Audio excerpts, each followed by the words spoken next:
I'm here with Daniel Garner, also Aurient, and he is a producer and DJ, and he's also a party promoter. So you do all these things, and we were talking a little bit about this before I started recording about LA being community based. And as you know, I'm focusing this on LA because I love the community here, especially the music community. It feels very small, which I think is really cool considering how big the city is. So how long have you been in LA? A while? I've been here since 2012. Okay. I moved here from Santa Barbara basically right after high school to kind of jump into a studio internship in Santa Monica, and I was there for 2 years. I learned a lot about just best practice finishing songs, working on higher profile sessions with famous people and being kind of getting over the nerves of that, and sort of just plunging yourself into the process of making records and moving forward in the industry.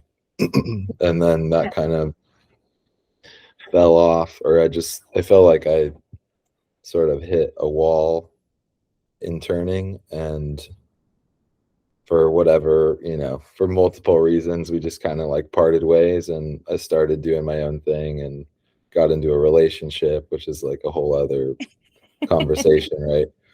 But totally. yeah, I'm It's still amazing here. how you are. Relationships. I was just talking to a friend of mine about a quote that the late George Carlin made about relationships, and that we are all these sovereign beings, and then when we join groups, we have to sacrifice a piece of that sovereignty in order to coalesce with the group. And I think that that's interesting, because I'm not saying that I'm anti-group. I love the community, but relationships, all of that, it's like it's very difficult or it's challenging for us to remain whole and then also be in community, in relationship. But I think that's it's the beautiful thing. So so you've been here ever since, and then how long have you been producing under the name Aurient? Man, since I want to say since like 2011 or so. So when you around were in there. high school. So I was finishing high school. Maybe freshman year of high school, I had a senior friend basically show me what I call electronic music now. He showed me I'm trying to remember which Daft Punk record I heard first, but it was Daft Punk and Justice, a lot of like French electronic stuff, and that was sort of the catalyst for me that made me go from like screamo and playing in bands and being more of like a band oriented listener to just full left turn, where I'm basically a robot now and like all I listen to is electronic music. So that kind of happened. And I think by my senior year I was already making music and working on music and learning about production and stuff, but senior year was kind of when I knew that I wanted to do electronic music by myself and pursue a project. Cool. And then that's why you skipped down here to LA. It felt like the most natural choice. Yeah, that's amazing. You and I spoke offline about this months ago, but you have a background. I mean, you did some musical theater in high school. I mean, I did too. Yeah. And so you've been a musician your whole life. So even probably before musical theater, were you playing guitar? Musical theater kind of came before everything, which is the funny thing, because my mom was really big on that. So I was kind of put into plays without really wanting to. But I'm really grateful that I had that experience. It kind of stemmed off into my own taste. When you're a kid, you don't really have your own taste. But I'm really grateful for the theater experience that kind of exposed me to stuff that I feel like I wouldn't have otherwise experienced. Yeah, I was going to say, I mean, when I saw you perform at one of your underground parties, I think it was the Cyberpunk party that you threw a couple months ago, and I went because I write cyberpunk, so I'm like, this is, you know, this cool. is these are my people. Yeah. But I remember watching you perform, and, you know, as a former musical theater performer myself, the transference to DJing is so seamless. It's like, I don't know if you feel the same way, but because it's performance, so you don't have to worry about being afraid to be in front of people. And it's really just dancing with, I don't know. I think musical theater seems to me such a easy transition. So after you started doing musical theater, did you play any instruments before you started making electronic music? So yeah, I want to say, you know, still childhood, still like 9-10 years old, I started playing stand-up bass, actually, maybe like fourth grade or something like that. So that was my first real instrument, and then I quickly realized I couldn't really do that by myself. So I got, you know, an electric bass, and then an electric guitar, and then started playing drums, started singing more, and like writing my own songs and stuff. So it kind of slowly changed as I got my own taste in, you know, emo music, psychedelic music. Like I've kind of been through a lot of different phases with it, but music has always been there. Yeah. From like And you mentioned from a creative perspective. Yeah. You mentioned Daft Punk, and I know that you've told me that offline as well as them being an influence for you. Do you think that your sound now is mostly influenced by Daft Punk? I mean, I'd be lying if I'm saying I'm the only person who is, you know, at least somewhat inspired by them, right? Like they're kind of like the godfathers of. They're amazing. Yeah. Yeah. They're amazing. I have to say though that nowadays I'm more inspired by some like hyper pop acts like Sophie, and I'm trying to think of some others. Like I've always been really inspired by Crystal Castles too. So those that's are amazing. some more recent ones that I can name drop, you know. You mentioned that you sing. Do you ever sing on your tracks? Yeah. Amazing. Trying to think of the last one that I put out that has my vocals on it. Want You More is probably the last one that and I you put sang out on that last year. Yeah, those are my vocals.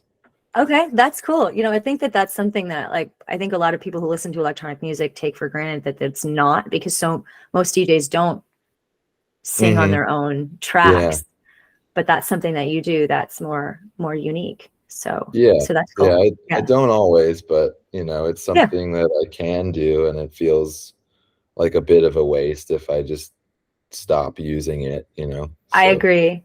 I feel like too, it's like as producers, we're trying to find unique sounds, and there's nothing more unique than your own voice, right? Good Like, point. Good point. Nobody can replicate that. So we're talking about producing and mixing, and we're going to get into the parties in a minute. But between producing and mixing, do you have a preference?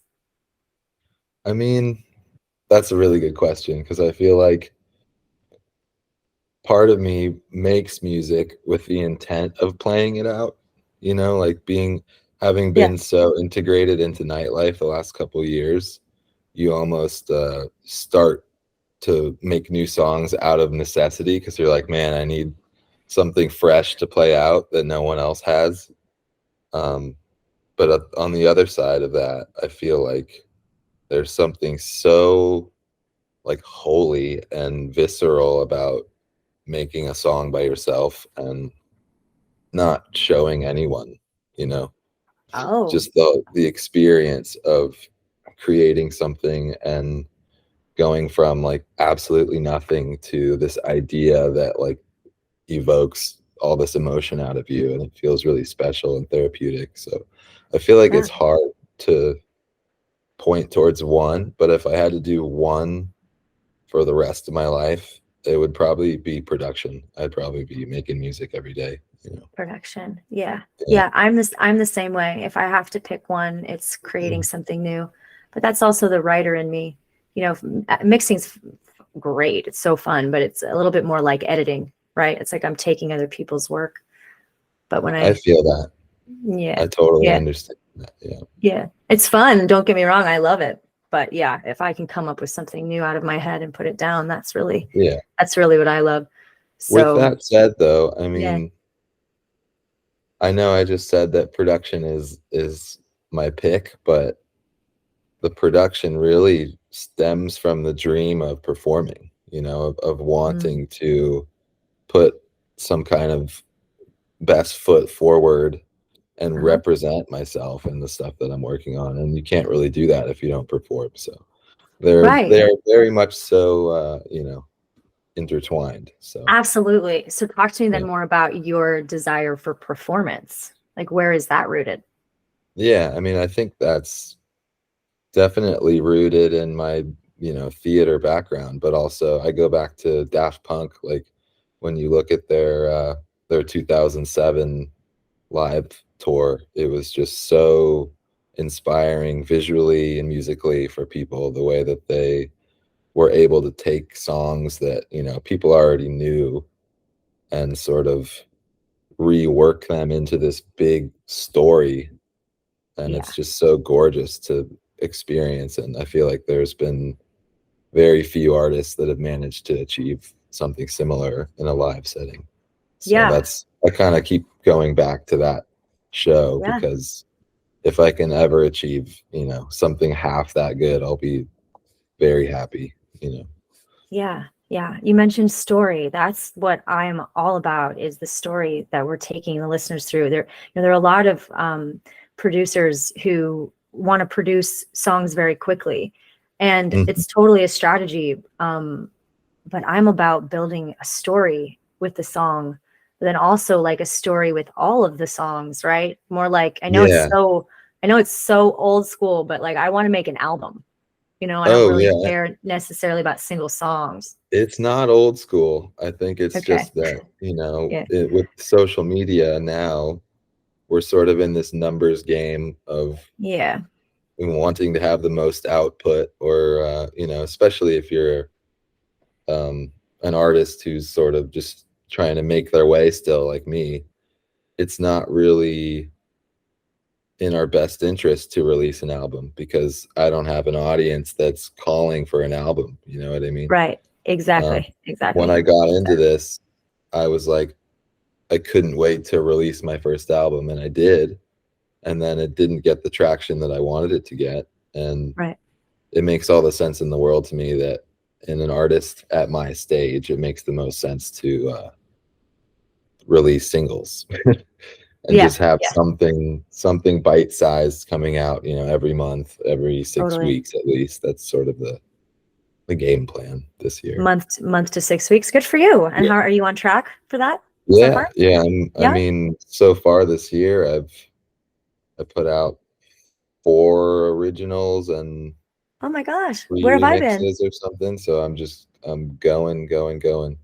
Yeah, where Yeah. have I been? I'm gonna go check it out after the call, listen to all the new stuff. I listened to Thank your you. stuff Yeah. before, yeah, when we connected, and I should have before this call. How dare I? Caught. No, no, don't Caught worry on about camera. Caught on that. camera, not doing my homework. No So, sweat. okay, so talk to me more about your parties. Okay, so I Mhm. know Club Evil is one of them, right? Do you Yeah, have is that your main one? that's my baby. Yeah, Okay. that's our, Okay. you know, Okay. collective label events thing that we do. Amazing. Um, and I say we because it Yeah. feels like a group of friends at this point. You know, me and my Yeah. roommate Mike Stern are we work together every week on this stuff. We have a Amazing. Saturday residency at Dirty Laundry, so that's sort of like our weekly, Yeah. and then we collab at different warehouse events, one of which you've been to. Right. Right. Um, Right. and those are Right. maybe like twice a month or so. So Okay. Good yeah, for you. They're with the residency at thank Dirty you. Yeah, Laundry. Yeah, that's that's been going awesome. a couple years. You know, it's Congratulations. we wouldn't do it if we didn't love it. You know, Yeah. it's Yeah. just cool to be able to provide some kind of outlet to DJs that maybe they're just getting started. That was Totally. actually my or first or second club gig in LA, like at a bar. So, and I had been DJing, you know, years before then. I just wasn't really playing out. Right. Right. Um, Right. Right. so Of it's course. cool to sort of start there, and now we have this weekly thing. Like this last Friday, I let my good friend Izzy do like a techno takeover and let Sweet. him book the whole night. And it just feels really cool to be able to do that and sort of provide an outlet for people to play whatever they want for the most part. Yeah, it's giving. You're giving back to the community, which I'm about. I'm a little woo woo, so I'm all about like universal consciousness and spirituality Mm-hmm. and manifestation, and I think it starts with giving. So Yeah. Yeah. So good for you. So so you said techno takeover. So what are the vibes of Club Evil? So if someone's going to go to a Club Evil party, what are they going to get into? Generally what I want to portray is that it's music that you probably aren't hearing when you go out to an average club night. It's sort of like the left field stuff that may be a bit of an acquired taste, or it's sort of raw and gritty and experimental. I don't really like songs that are overproduced or produced like formulaically, and Okay. I love pop music, don't get me wrong. Sure. I like breaking the rules a little bit. Yeah. I want it Yeah. to be I Yeah. want it to be something that if my 19-year-old self was invited to it, or if I want our flyers to convey that. I want the parties to convey that. Just sort of an extra layer of cool, Yeah. Yeah. Yeah. trying to Yeah. make it a little more intriguing than I'm used to seeing. Yes. So it's funny you should say that, because I like to talk about electronic music, and I really think it breaks down to two categories. People who like to keep a beat and people who like to break one up. And I like to break up a beat. So Okay. so that's why I like trap, I like bass, I like things that are off kilter, where the DJ is the metronome, right? So that's the stuff, that I tend to lean to. Whereas like house and techno and the things that are kind of regular 1-2 or even on the 2 and the 4 are, So it sounds like Club Evil is a little bit more breaking up a beat, which I like. I mean, I got to check it out. I haven't even if been we're yet. talking So about like yeah, genre specific stuff, sure. lately more breakbeat, more Okay. UK stuff, like UK Yeah. garage, Yeah. um, Yeah. some bass music definitely, Sure. but Sure. still a lot of house music. Like the first Mm, year at Dirty Laundry, any given week we were playing house music, and we sure. still are. I think Yeah. I just try to play house that I love and Yeah. that Yeah. makes me Yeah. want to dance. Yeah. So Well, isn't that what we're all supposed to be doing anyways? Kind of bringing yeah, our little flavor. exactly. Yeah. Yeah, Because there's that's what so you're supposed much. to be as a selector, a tastemaker. Exactly. Right. Right. Right. Because there's so much to choose from. And, people are looking to you. They come to you because they like what you mix. Yeah. I mean, I love the set that you did with, I can't remember. I think Spilt Milk is maybe her name. Um, Lita is her name. Okay. Angel's Milk. Angel's Milk is Angel's Milk. the Angel's name. Milk. Yeah, yeah, Yeah, yeah. That set that I she's saw with the awesome. two of you. Yeah. That set was, I was so sick that set. I was like, I was great. I was having a good time. It was a fun party. And then you guys went on and I was like, I kind of lost my shit a little bit. So yeah, it was great. So what about the future for you? So what about the future for Aurient? Let's I get back mean, over to that. yeah. This year, I mean, okay, so last year and the year before were very dynamic years for me. More nightlife than ever, more opportunities in nightlife, and that sort of took my focus.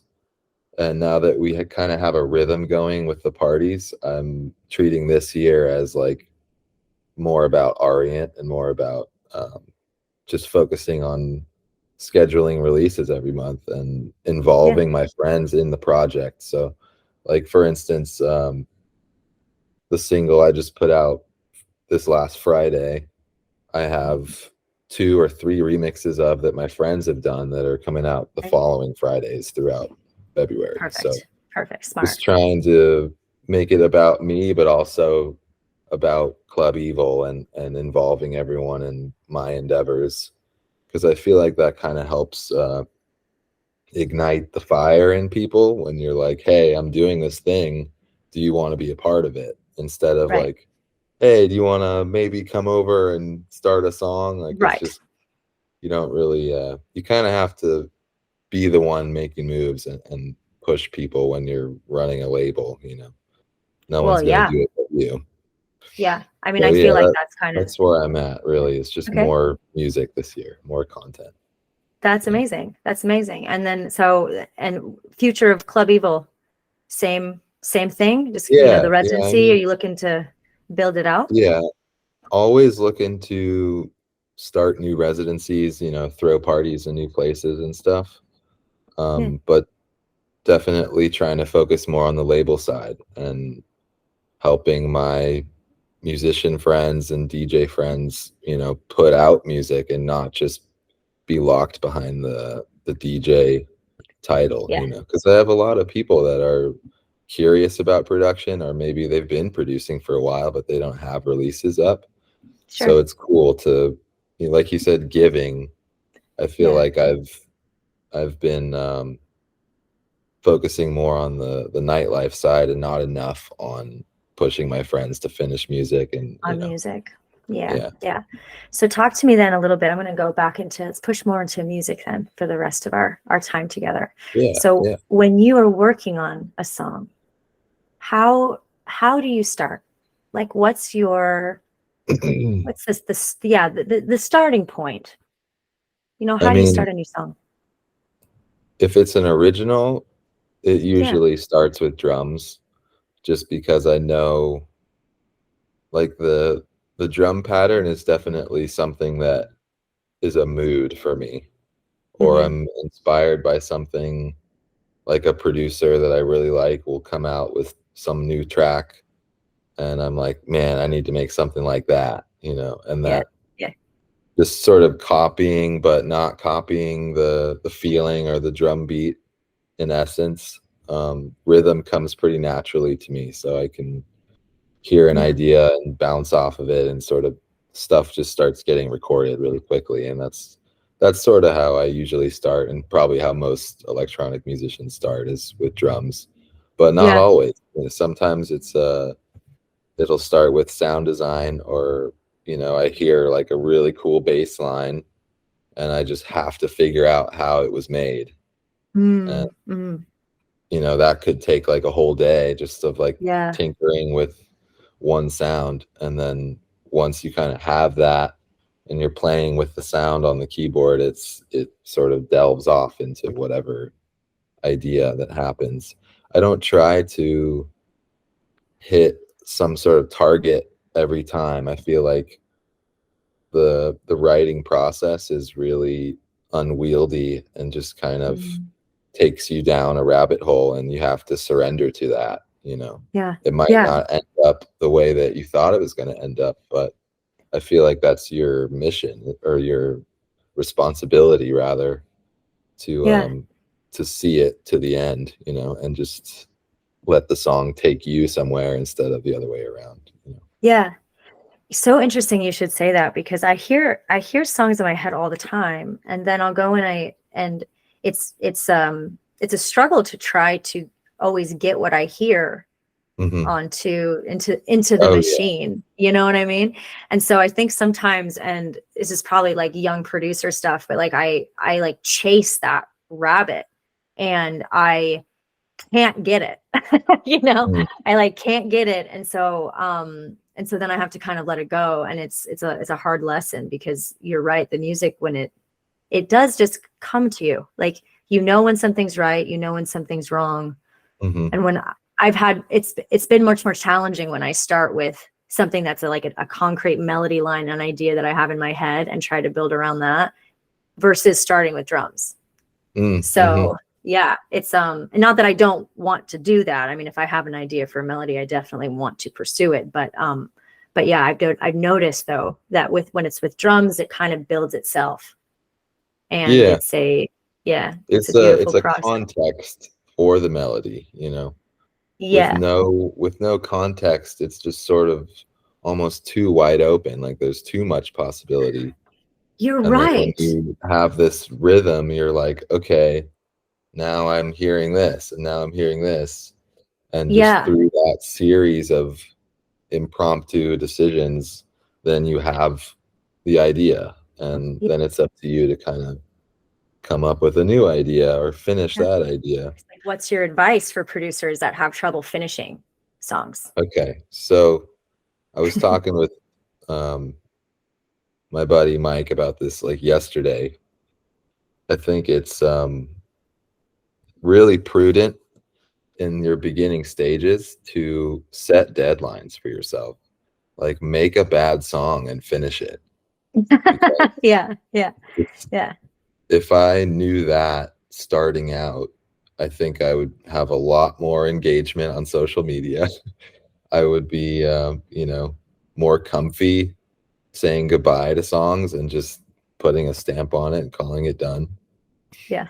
I think that's sort of the issue, right? Like when you're so gung-ho about making something sound a certain way, almost 90% of the time, like, you're not going to get there. It's gonna turn into something else, and if you don't embrace that, then you just kind of made something that you're not 100% ready to stand behind.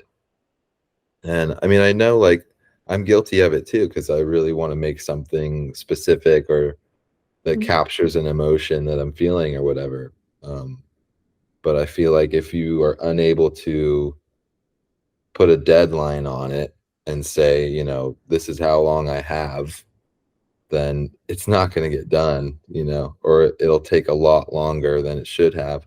I have some songs that I'm putting out this year that are 4 years old. And the only reason I'm releasing them is because it feels like a wasted asset because I put almost too much time into it, right? And now, it's probably just me being like judgmental of my work, but hearing, when you hear something over and over and over and over again, and you're this perfectionist, you kind of get desensitized to what the original idea felt like the first time you hear it, or when someone else hears it the first time. So yeah, I mean, working faster, working smarter, not harder. There's tricks to it, but I think definitely setting deadlines for yourself and trying to I mean, also outside of the deadline thing, like, if you have trouble following arrangement or coming up with your own, beginning, middle, and end, it's an old trick to just, if you have a song that you really like the arrangement in, you could just bring it into your Ableton session and line it up. You have to like warp it so it matches the project tempo, but you can sort of copy and say like, oh, they did a 8-bar intro and then the 16-bar growing thing, and then they had the vocal come in here. You can kind of copy that, and it doesn't have to be the same drum beat. It doesn't have to be in the same key even. It's just with the idea of sort of stealing their building blocks and seeing how they told that story, it can be really helpful to just sort of surrender to someone else's arrangement and fill in the blanks. It's a viable strategy, I'd say. Absolutely. I've done that for a couple songs now, and it's definitely easier. And I tend to go off of it a little bit, like I don't follow it precisely to the it's like four a measure, jumping off point, right? And I'll play around with it, and then I can make a decision like, no, I actually want it to sound like this, and it's a conscious intentional choice to bring it off of that pattern a little bit, but that's okay. And that's what you want. That's you're trying to invoke those conscious decisions. You want to be in control, but when you're stuck like that and you just have a loop and you're like, okay, well, where does this go? It is helpful to do that sometimes. The loops. I was in a phase where I was just making loops like every day, but I wasn't bringing them anywhere. It was fun. It was fun. I have a lot of loops. I have because a lot it's of fun to like projects. make a little loop. I can put a pretty good one together in like 30 minutes. You know what I mean? It's that's not the hard part for me. It is the arrangement. But it's it's fun. Then I can like make a little something. So you're in LA, you're staying in LA. So why LA?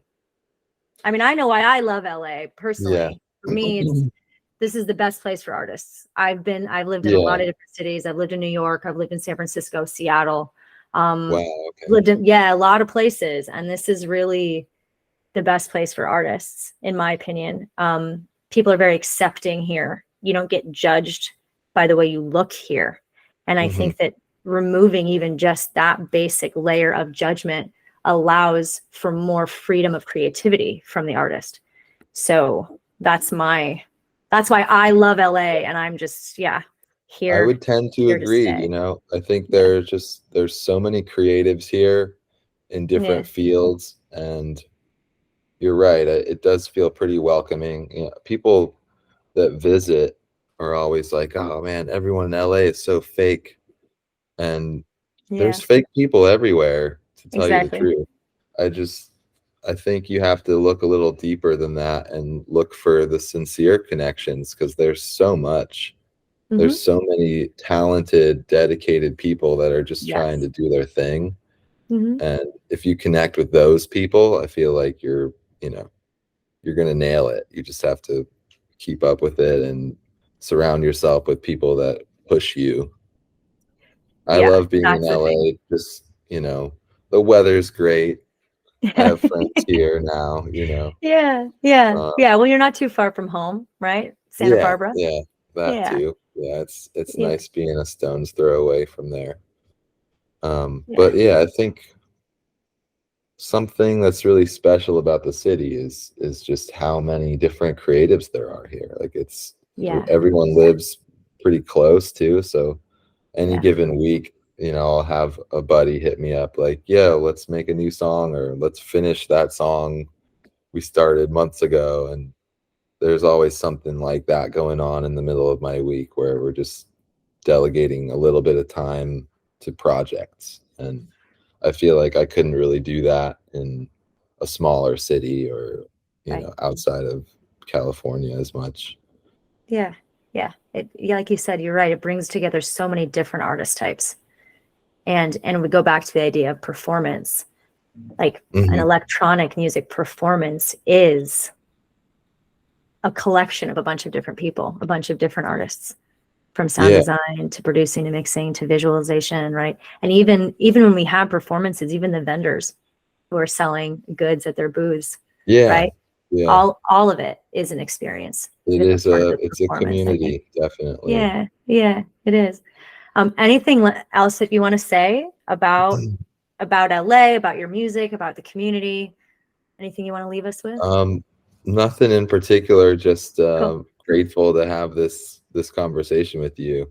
Oh, me too. Me too. This has been so delightful, really. I mean, I'm the lucky one, because not only am I mean, really though, I get to like spend an hour talking to people who are doing it here in LA, which is like we Hmm. talked about, surrounding yourself by people who are doing it, who are pushing themselves. So I'm grateful for the connection and to have the time.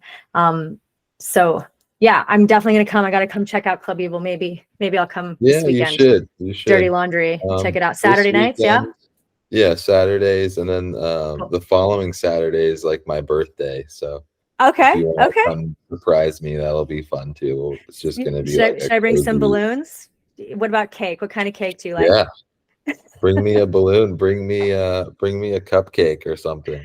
What kind of cupcakes? Do you like red velvet with the cheesecake frosting? Or are you more of You a said it. Red carrot cake? I velvet did. all Okay, day. red velvet. Red velvet for Mr. Club Evil himself. Thank you, Daniel Orient. Or Thank you, Orient. Lisa. It's I been appreciate so it. nice to talk to you. I really do appreciate it. And